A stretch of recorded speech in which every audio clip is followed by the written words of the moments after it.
En 30 minutos, MF Economía e Inversiones y Radio 1000 te traen los principales temas económicos del mundo y de Paraguay con Economía a 1000. Este podcast es presentado por la Bolsa de Valores de Asunción, promoviendo los valores del mercado. Muy buenos días, bienvenidos a una emisión más aquí de Economía 1000. Muchas gracias por la compañía de todos los días. Quien les habla, Prince Otto, y ya estoy también junto con la compañera Ada Caballero. ¿Cómo estamos, Ada? ¿Qué tal? Bienvenida. Buen día, Prince, buen día a la audiencia, ¿todo bien y vos? Te alejaste de tu compañero, amigo, el micrófono. Está bien, ahí va a direccionar bien, Ada, para mejor copia. Pero bueno, estabas concentrada ahí con últimos detalles para empezar este programa. Y como es habitual, vamos a tener un entrevistado aquí en piso también, a quien lo estamos esperando y ya en breve se suma. Pero de momento compartimos las principales noticias económicas del día. Adelante, compañero. MF Economía e Inversiones presenta las principales noticias económicas de Paraguay y el mundo. De acuerdo con Bloomberg en línea, Estados Unidos y Corea del Sur firmaron un acuerdo comercial por $350 mil millones, que incluye $150 mil millones en construcción naval y $200 mil millones en nuevas inversiones.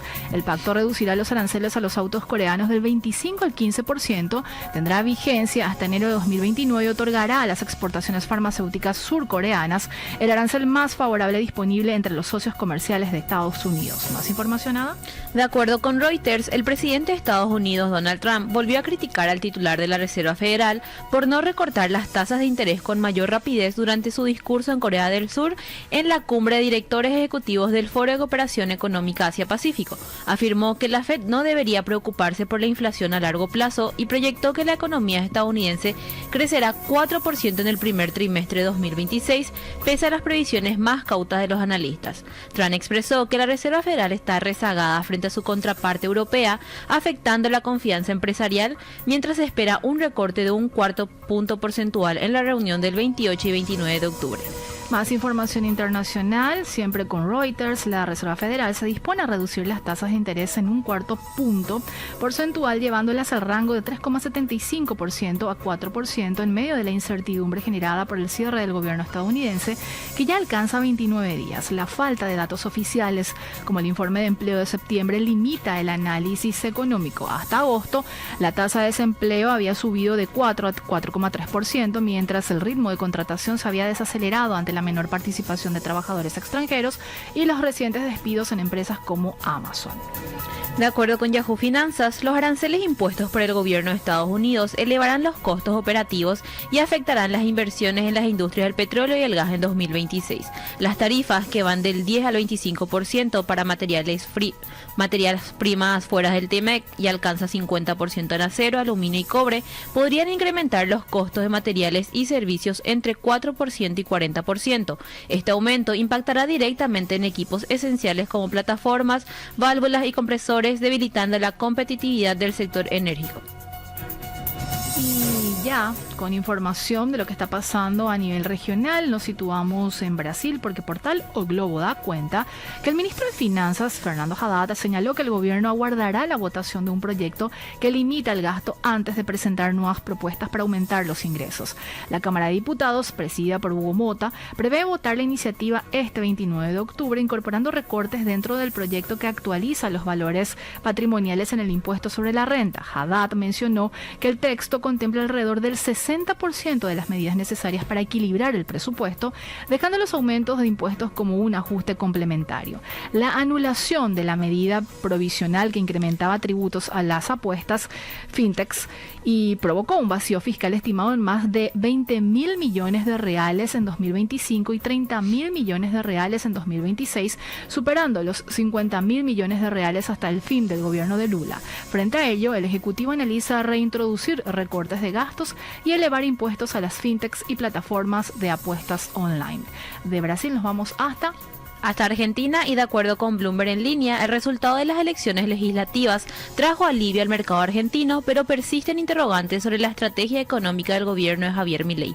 El tipo de cambio mayorista subió a 35 pesos y cerró en 1.470, mientras que las reservas brutas del Banco Central cayeron en 288 millones de dólares respecto al lunes. El mercado observa si el Tesoro aprovechará el contexto para recomponer reservas, objetivo fijado por el FMI, y si se ajustará la banda cambiaria ante la pérdida de competitividad. Entre abril y octubre, las monedas de los socios comerciales se depreciaron 27% frente a una caída de 19% del peso frente al dólar estadounidense. En este escenario, algunos analistas estiman que el Banco Central podría iniciar un desarme gradual de su política monetaria restrictiva, siempre que no se registren nuevas presiones cambiarias. De mantenerse la estabilidad fiscal y política, el organismo podría avanzar hacia un esquema cambiario más flexible que facilite la acumulación de reservas y la reducción del riesgo país. El mercado aguarda definiciones durante los primeros días de noviembre, mientras el gobierno se prepara para afrontar el próximo vencimiento con el FMI a comienzos de abril. Y de Uruguay, mejor dicho, de Argentina nos trasladamos ya hasta Uruguay porque de acuerdo con Ámbito.com, el Banco Central del Uruguay ajustó a la baja su proyección de crecimiento económico para este 2025, estimando un aumento del Producto Interno Bruto del 2,5%, una décima menos que el 2,6% previsto en la ley de presupuesto. El informe del tercer trimestre del Informe de Política Monetaria atribuye la revisión a menores perspectivas de corto plazo, aunque prevé una recuperación en los próximos 12 meses, con el fortalecimiento del consumo privado impulsado por una mayor masa salarial y dinamismo del crédito. La inversión total y el consumo público también aportarían al crecimiento, mientras que las exportaciones netas tendrían un efecto levemente negativo. El informe destaca que la economía uruguaya opera en un contexto de alta incertidumbre externa, marcada por restricciones comerciales y desafíos regionales. El Fondo Monetario Internacional estima un crecimiento de 2,5% para 2025 y 2,4% para 2026, mientras que la CEPAL proyecta 2,3% para el próximo año. A mediano plazo, las previsiones del Banco Central de Uruguay y los organismos internacionales convergen en un crecimiento moderado en torno al 2,2 y 2,4% anual, lo que refleja un escenario de estabilidad con bajo dinamismo para ese país. Y antes de irnos al corte, Ada, tenemos que compartir la cifra del día, recordando que estos datos son extraídos de entrevistas realizadas, obviamente aquí en este espacio económico, que es una coproducción también con la consultora AMF Economía e Inversiones. ¿Qué tenemos, Ada? 10% de crecimiento proyecta el sector farmacéutico para 2025, superando el 7,8% registrado el año pasado. El avance se explica tanto por el aumento de las compras públicas ante una mayor demanda de atención en el sistema estatal de salud, como por la expansión del mercado interno, comentó Gerardo García, presidente de Cifarma y vicepresidente de la OIP. Si te interesa descubrir más detalles, puedes escuchar el podcast completo en Spotify, búscalo en el perfil de Economía 1000 y mantenete al tanto de todo. Josema, yo siempre te pregunto esto, ¿ya le seguís al canal de WhatsApp de la consultora? Es cierto, hace rato, desde que apenas arrancamos. ¿Cómo la gente puede seguir justamente el canal de WhatsApp de la consultora? Pueden entrar en su WhatsApp, buscar MF Economía e Inversiones. En canales así mismo. Sí. Y ahí buscar MF Economía e Inversiones y darle seguir, y ahí ya les va a llegar todos los días nuestras actualizaciones. ¿Cuáles son esas actualizaciones? Porque vos te encargas exclusivamente de eso. Pueden encontrar nuestros artículos, también en los programas que hacemos acá, enviamos el link del podcast, así es, nuestras portadas digitales del día y mucho más. Así que vamos a hacer nuestro primer corte y a la vuelta seguimos con más Economía 1000.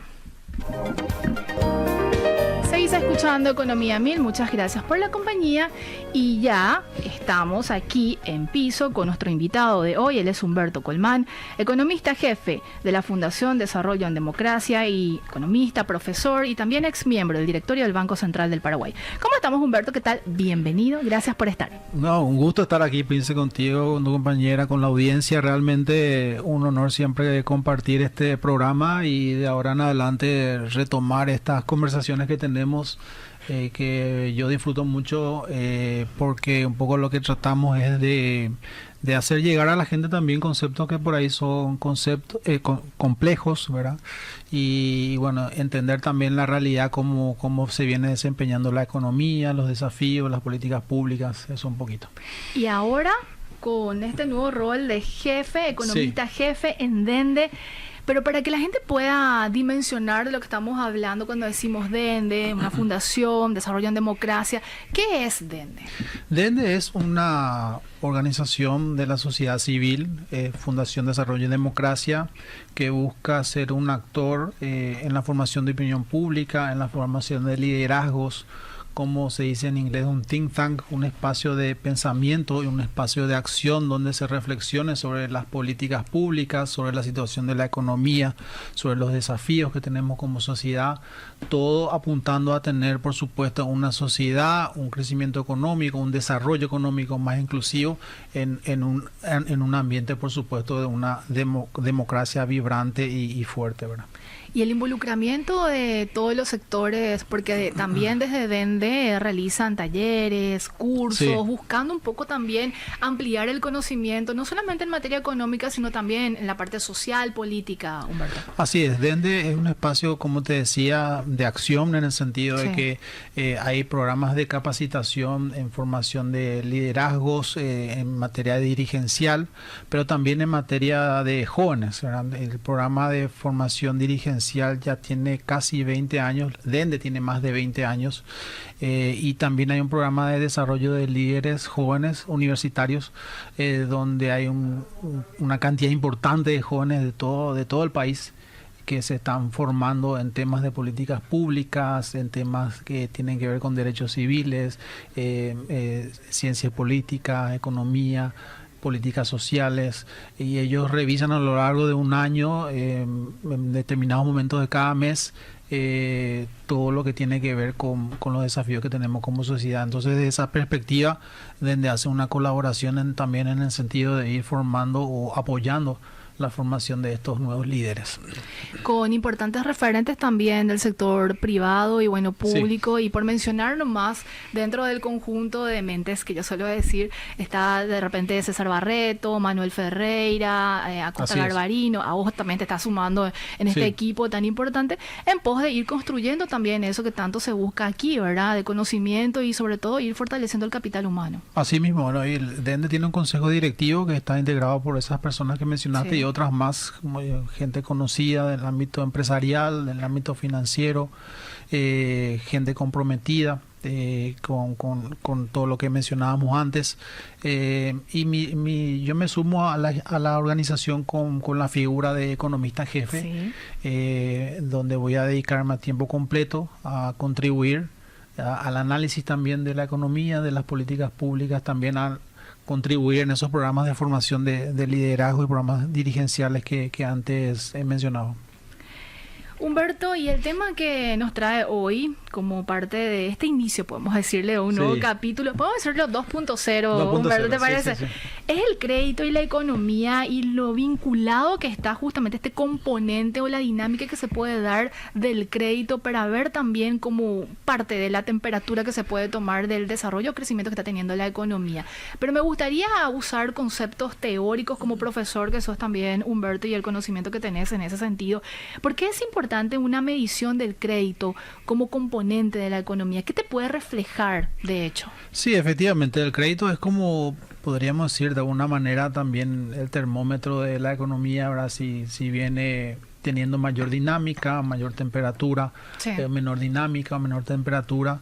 Y el título de esta charla que te sugerí, el crédito de la economía, tiene que ver con un artículo que escribí hace unos años atrás para una revista de la Universidad Católica, que también se llama así el artículo, el crédito de la economía, donde mostraba que mostraba con datos de varios países, ¿verdad?, cuáles son los determinantes, qué es lo que afecta que haya más o menos créditos, ¿verdad? En un ambiente donde hay previsibilidad, por ejemplo, la inflación es estable, la inflación es previsible, hay más créditos generalmente.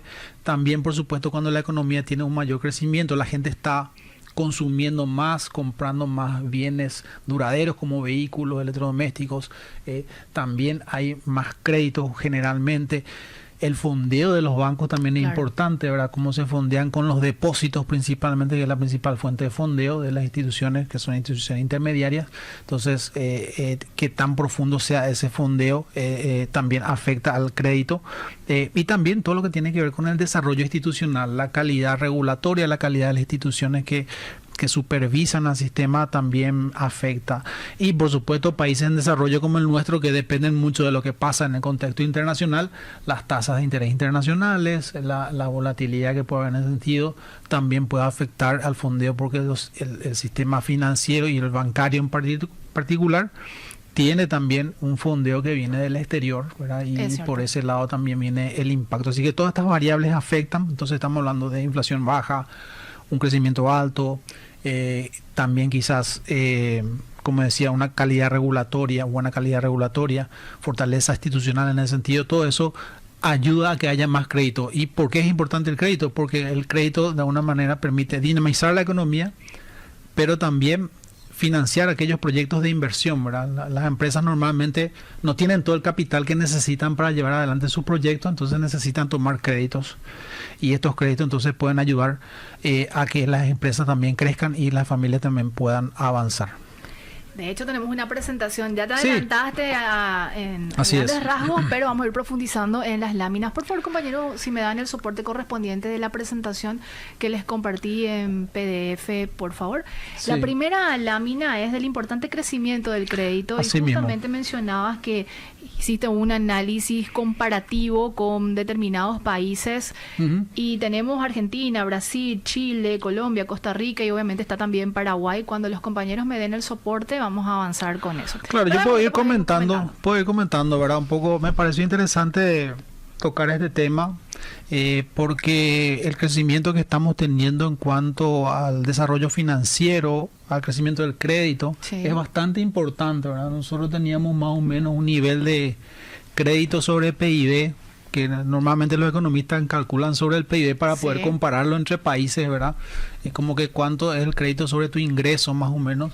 Entonces, nosotros y unificar el parámetro, exactamente, la entonces, variable. Estábamos más o menos como en 40, un poco más de 40% en los últimos, quizás unos 10 años atrás, más o menos. Y en los últimos años estamos superando el 50, ¿verdad? Hubo un aumento importante, ¿verdad? De entre 5 o poco más, 5 puntos del PIB, que es interesante. En ese gráfico que está viendo la teleaudiencia, ¿verdad? Le contamos a los que nos escuchan en la radio, ¿verdad? Estamos viendo un gráfico que muestra justamente un corte, ¿verdad? Del crédito sobre la producción 2014 y 2024. En América Latina en general está como alrededor del 50, no cambió tanto, subió un poquito, pero en otros países se ve inclusive un estancamiento en niveles bajos, como en el caso de Argentina, ¿verdad? Por todo lo que ya sabemos de Argentina, ¿verdad? Que lamentablemente tuvo un retroceso importante. E incluso Chile, aunque su indicador es alto, tuvo un retroceso. Así mismo, Chile también, ¿verdad? Se puede ver un ligero retroceso, pero es de los países más avanzados, se compara ya con los países desarrollados, donde tiene como 100% del PIB en créditos, ¿verdad? Y así también se nota interesante la dinámica de Paraguay, ¿verdad? Una dinámica muy importante, como se ve ahí, de alrededor del 40 a más del 50% de crecimiento. Entonces, esto uno dice, bueno, genial, porque hacen falta créditos, hay una brecha de financiamiento, o sea, hay empresas que no encuentran financiamiento por el tema de las MIPYMES, por ejemplo. Sabemos muy bien que las MIPYMES no tienen acceso suficiente al crédito, entonces eso puede ser bueno, ¿verdad?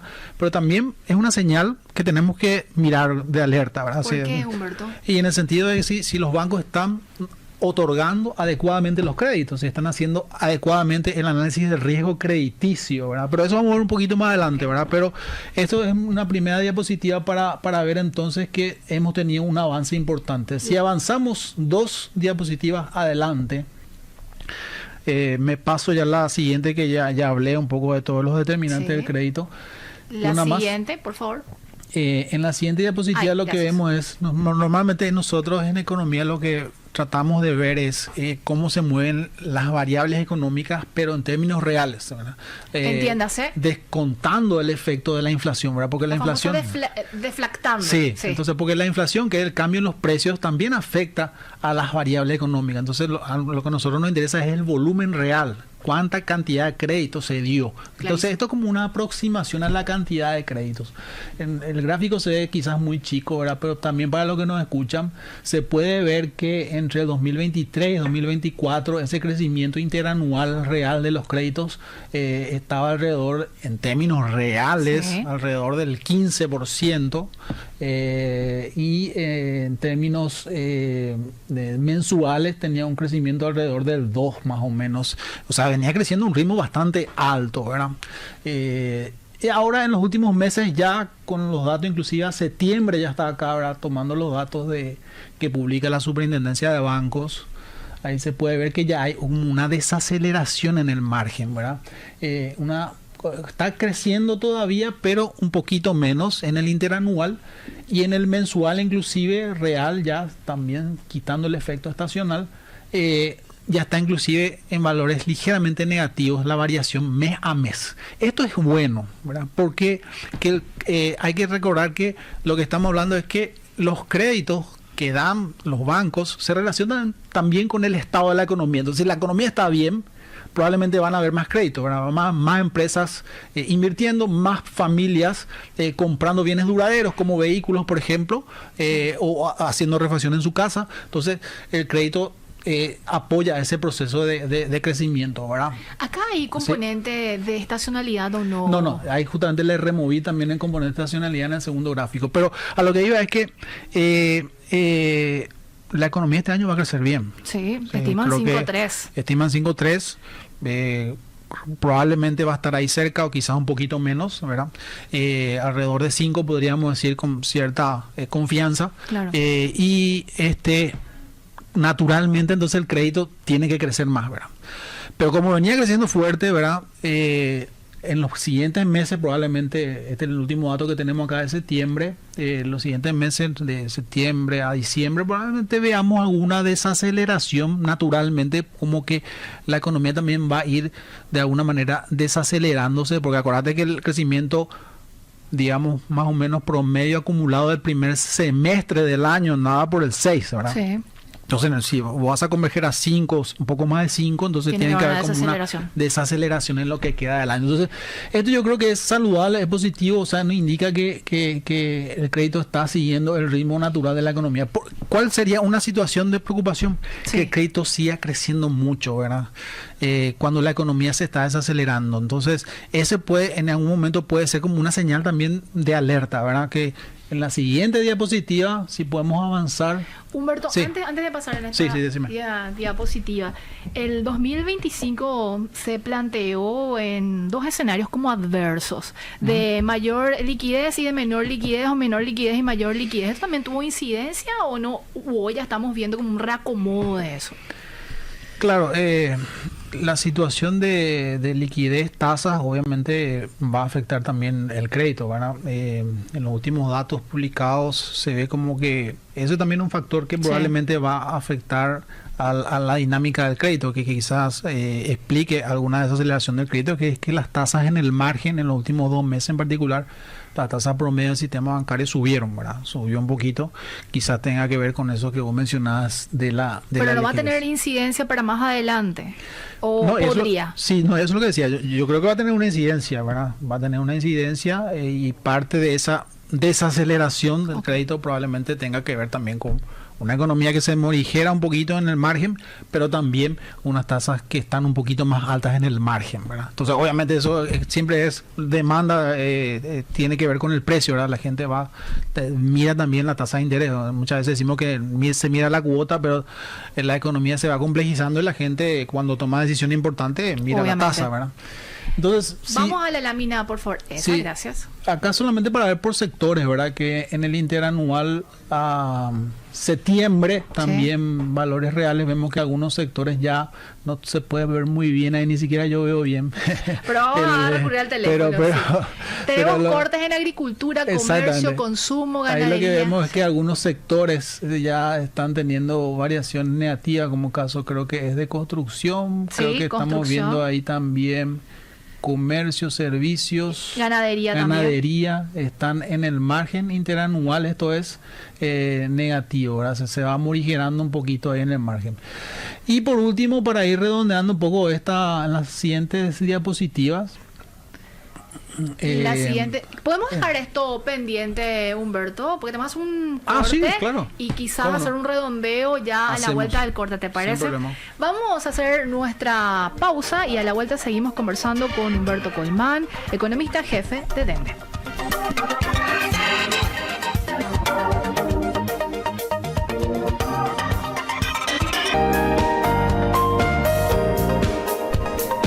Gracias por la compañía, seguís escuchando Economía 1000. Es momento de compartir información económica nacional.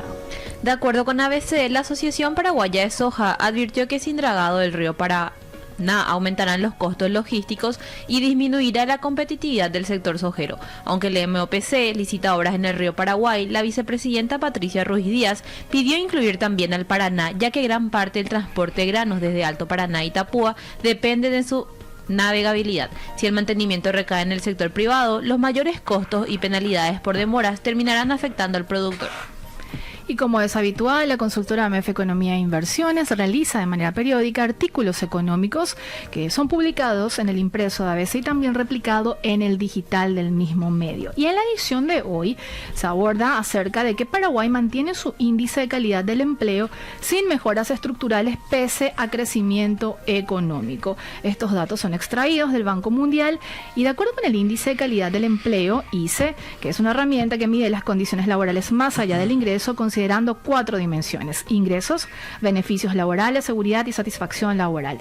En Paraguay, el ICE muestra una estabilidad moderada entre 2011 y 2024 en un contexto de alta informalidad superior al 60%.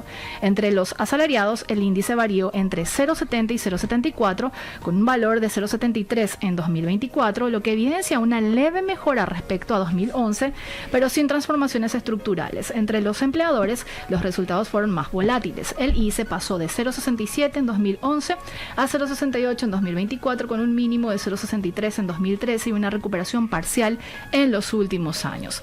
Para profundizar sobre este artículo y otros, ¿a dónde la gente puede encontrar? Pueden buscar en nuestras redes sociales, Instagram, X, LinkedIn, Facebook, también en nuestro canal de WhatsApp buscando MF Economía e Inversiones y en nuestra página web www.mf.com.py.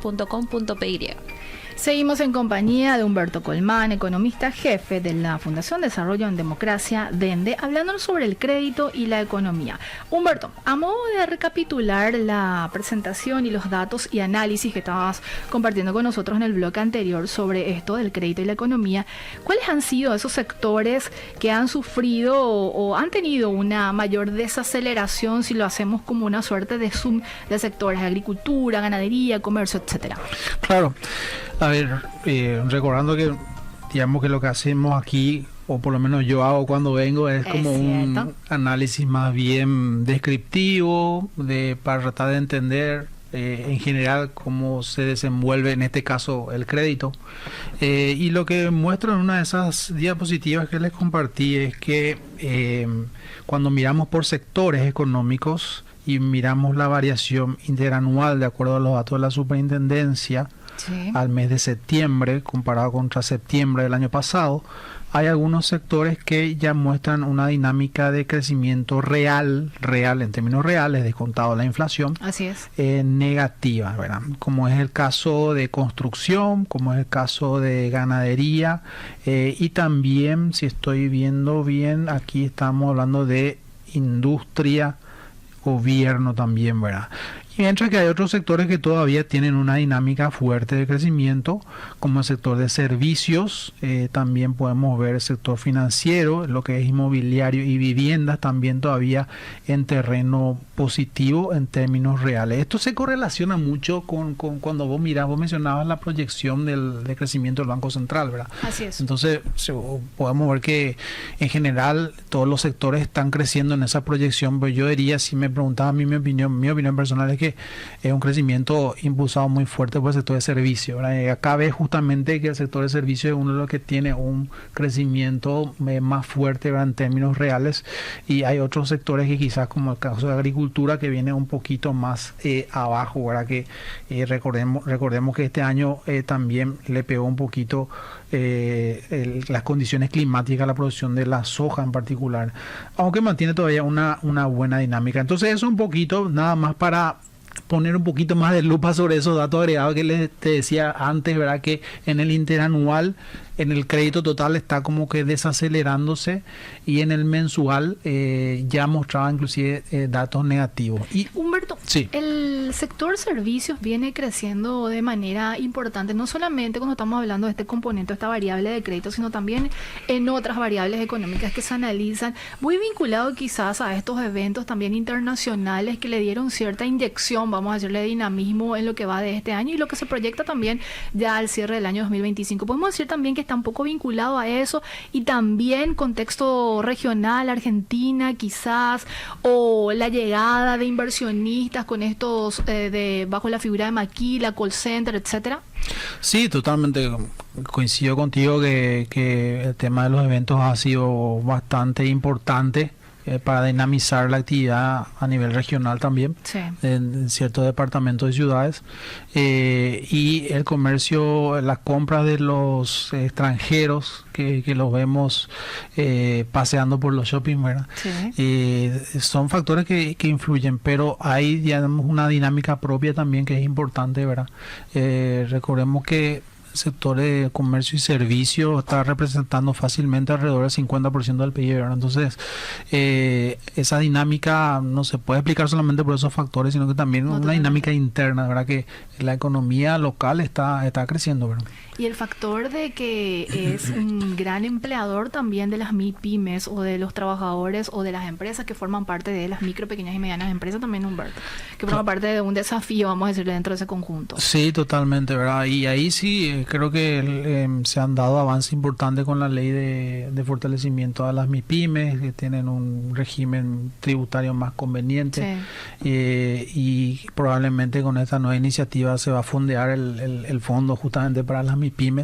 O sea que eso son buenas noticias en ese sentido, ¿verdad? Pero bueno, para ir redondeando un poco esta La diapositiva charla, siguiente, por favor, compañeros. un poco académica, técnica. Sí. Y ya aprovechando tu conocimiento, No, ¿verdad? que trata de no ser aburrida, ¿verdad? Pero una vez es aburrida. No. Lo que le decía es que de repente el crédito también es como un indicador de temperatura de la economía, ¿verdad? Cuando está creciendo muy fuerte, entonces pueden haber como que alertas, ¿verdad? Sí. Entonces los economistas lo que hacen es calcular algo que se llama brecha del crédito, que es como que mirar el crédito respecto a su nivel, su crecimiento en relación a su tendencia, y cuando está creciendo por encima de su tendencia de manera sostenida, entonces ahí hay que prestarle más atención. Entonces lo que se hace es se calcula la tendencia del crédito y se ve el crédito en relación a esa tendencia, y cuando es positivo y se mantiene por mucho tiempo, entonces puede ser una señal de alerta.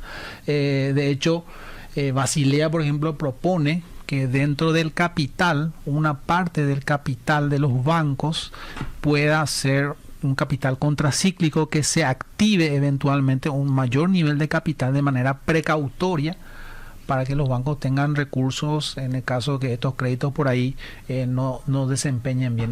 Tenemos que decir también aquí entre paréntesis que nuestro indicador del sistema financiero está muy bien en cuanto a capitalización, muy por encima de los niveles requeridos de capitalización, y los también shocks también que se aplicaron. Exactamente, las pruebas de estrés, y también la morosidad que sigue en niveles bajos. Pero si me permiten concluir con la última diapositiva, entonces hago el cálculo de esa brecha del crédito, pero esto ya es con datos trimestrales. Cuando hablas de tendencia, ¿cómo? Yo sé que es una cuestión, un cálculo muy fino para quizás explicarle a la audiencia, pero en palabras sencillas, ¿por qué se usa la palabra tendencia y si hay como un rango superior, inferior, medio, para justamente decir, está dentro del parámetro y bueno, si sale, realmente hay que, o llama la atención y hay que estar en alerta? ¿Cómo se hace eso, Humberto? Así mismo, en la práctica es un procedimiento estadístico, ¿verdad? Donde vos miras una serie de datos y tratas de ver cuál es la tendencia que traen esos datos, ¿verdad? O sea, cuál es su crecimiento normal, o si ese crecimiento está subiendo,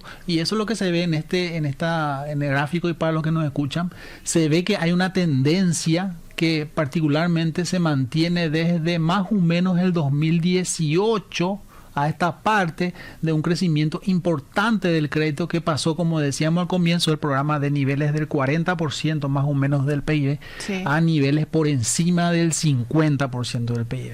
Entonces, el crédito debería evolucionar en función de esa tendencia, y esa tendencia tiene que ver también con el crecimiento de la economía, ¿verdad? Si la economía tiene una tendencia quizás de mayor crecimiento, entonces el crédito también va a tener una tendencia de mayor crecimiento, entonces se relaciona un poco por ahí, ¿verdad? De cuál es el potencial de crecimiento de la economía también, ¿verdad? Pero también hay que decir que una economía en desarrollo probablemente va a ver que el crédito va a crecer más rápido por determinados momentos, y tiene que ver con que se está desarrollando, ¿verdad? Como que el sistema financiero está ganando mayor físico, mayor músculo, mayor espalda para poder ayudar más a la economía en el financiamiento de los créditos para la familia, los créditos para la empresa.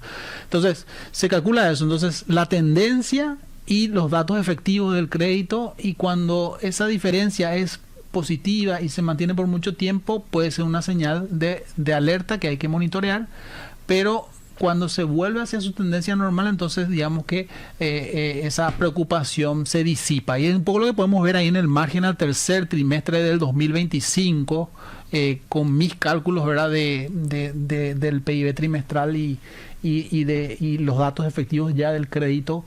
Se puede ver que el crédito está volviendo a esa tendencia, o sea que no es algo para preocuparse, sino que este crecimiento del crédito que hemos visto recientemente tiene mucho que ver con la actividad económica en un año donde la economía está creciendo bastante bien, ¿verdad? ¿Qué herramientas se tiene en el caso, que no es este caso, sí, de un escenario de alerta? Y lo que te decía antes, Basilea propone, por ejemplo, si es que la brecha del crédito, este indicador, se vuelve positivo y persistente por mucho tiempo, se active a una especie de capital contracíclico en los bancos para que estos puedan hacer frente a esa situación. Pero hay como un porcentaje ahí delimitado. Ellos sugieren un porcentaje, creo que estaba alrededor del 2,5%, un poco más de los activos ponderados por riesgo. Recordemos que así se calcula, ¿verdad? Sí. O sea, el nivel de capital requerido mínimo de 8%, nosotros tenemos muy por encima de eso. Entre capital 1 y 2 estamos bastante por encima, creo que del 14, 16, no me recuerdo el número exactamente ahora, pero estamos ahí alrededor del 15% más o menos, poquito más quizás. Y los niveles mínimos en el nivel 1 es como 8%, o sea que nosotros tenemos como sistema financiero mucho más de capital requerido, o sea que esto que sugiere Basilea no sería un problema, ¿verdad? Porque los bancos tienen un nivel de capital importante, ¿verdad? La figura de previsiones entra también dentro de todo este conjunto, ¿no, Humberto? Podría entrar. Estoy tratando de preguntarte. En el caso de que, claro, o sea, las previsiones, digamos que son recursos que guardan los bancos para eventualmente hacer frente a créditos que no tuvieron un buen desempeño, ¿verdad? Sí. Entonces sí, eventualmente podrían también activarse previsiones en el caso de, no sé, de repente haya a unos indicadores como la morosidad que esté subiendo, ¿verdad? Antes de irte, quiero preguntarte esto también, porque en algún momento lo escuché hablar a Manuel Ferreira, el economista, y bueno... Lo escuchaste hablar muchas veces. Sí, totalmente. No, en algún momento no. Totalmente. Y mencionaba tema de la Reserva Federal, la decisión de la FED, cómo puede también impactar en el financiamiento, Humberto, sobre todo cuando tenemos aquí también algunos bancos que están operando en Paraguay y que se fondean ciertamente con capital extranjero. Entonces decía, y hacía esa relación, si hay una reducción de la tasa de la FED, obviamente también va a permitir un mayor dinamismo para los bancos aquí en Paraguay de poder fondear o seguir prestando. ¿Eso puede ocurrir o no, Humberto? Sí. Y el vínculo muy cercano también que se tiene, por más que digamos Estados Unidos no impacta, pero sí tiene su incidencia. Sí, yo creo que obviamente va a incidir, ¿verdad? Pero creo que todo lo que ha venido pasando recientemente con el grado de inversión es muy importante. Se puede ver en el riesgo soberano de Paraguay, que sería la tasa de interés que paga el gobierno por encima de la tasa de interés que paga Estados Unidos por un bono en un plazo X, por ejemplo, de 10 años. Esa diferencia es el riesgo país o riesgo soberano, ¿verdad? Entonces ahí se puede ver que esa diferencia se ha ido achicando últimamente, ¿verdad? Estamos más cerca de 1.5, creo que andaba por 1.6, 1.7% por encima de un bono de Estados Unidos. O sea, es un spread bastante bueno, ¿verdad? Si a eso se le suma otra vez que la tasa libre de riesgo baja, que es la tasa de Estados Unidos, entonces vos tenés un escenario bastante bueno para el financiamiento del Estado que hace regularmente emisiones de bonos soberanos en el mercado para internacional. el sector privado que sale, Y ¿verdad? para el sector privado, claro, porque es importante el soberano que salga, ¿verdad?, regularmente también en algún momento, porque fija también el piso de tasas que puede pelear, digamos, una entidad privada, una empresa de Paraguay que se anima de repente a buscar financiamiento capital afuera. Entonces va a pagar lo que paga el soberano, quizás algo más por el riesgo propio de la empresa, ¿verdad? Entonces, en la medida que esa tasa que paga el soberano baje por el efecto de un menor riesgo país, por el tema grado de inversión, por el crecimiento de la economía, pero baje también porque baja la tasa de referencia libre de riesgo de Estados Unidos, eso significa que el Estado va a poder financiarse quizás el año que viene, especialmente cuando arranque el año y vuelva a emitir un bono soberano, va a poder seguramente financiarse a una tasa más baja, y eso también le puede beneficiar a aquellas empresas que buscan capital en el exterior. Te puedo comprometer, ahí me surgió un tema, Humberto, para un próximo capítulo, porque recordemos que este programa irá casi a final de diciembre, Josema, como todos los años. Pero antes de finalizar, me gustaría volver a tenerte en este espacio, Humberto, para abordar un poco esto del grado de inversión, las implicancias que representa para Paraguay, esperando todavía el aval de otra calificadora, porque hoy tenemos una sola calificadora que nos dio el grado de inversión. Y cómo también incide esto que mencionas, ¿verdad?, del spread con respecto a los otros países, calificación de riesgo como tal, etcétera. Te puedo comprometer a otro capítulo. Sí, claro. ¿Cómo Pues no? todo meramente instructivo y a modo de ampliar también conocimiento en materia económica. ¿Te parece? Claro que sí, con mucho gusto. Un gusto tenerte en este espacio, que tengas El gusto un fue excelente mío. día. Igualmente, esto es. Estuvimos con Humberto Colmán, economista jefe de la Fundación Desarrollo en Democracia Adende, y así, Ada, vamos terminando un nuevo capítulo. Nos reencontramos mañana puntualmente a las 11. Así mismo. Que tengan un excelente día. Este podcast es presentado por la Bolsa de Valores de Asunción, promoviendo los valores del mercado.